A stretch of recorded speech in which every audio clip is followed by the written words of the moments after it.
मोहब्बत का शौक है ना किसी से इश्क करते हैं, कि ना मोहब्बत का शौक है ना किसी से इश्क करते हैं। हम तो बाबा साहब के दीवाने हैं, बस सबको जय भीम बोलते हैं। जय भीम।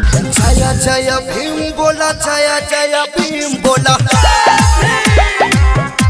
ना ऊंच ना नीच ना जात पात में रहते हैं, कि ना ऊंच ना नीच ना जात पात में रहते हैं। बाबा साहब का संविधान हमारे दिल में और हम संविधान के साथ रहते हैं। तुम सोच समझ के छेड़ो भारत के संविधान ने, यदि कुछ भी हो गया नहीं सुनेंगे थारी बकवास में।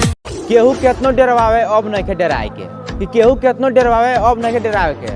आज भी 14 अप्रैल बाबा भीमराव के झंडा लहरावे के। सहन न करेगी यारो भीम आर्मी, अब जुल्म न सहेगी यारो भीम आर्मी। कश्मीर से लेकर कन्याकुमारी तक, कि कश्मीर से लेकर कन्याकुमारी तक हिंदू हो या मुसलमान, हिंदू हो या मुसलमान, जो संविधान के खिलाफ आवाज उठाएगा उसको ठोक दिया जाएगा। तो क्या बोलती है पब्लिक?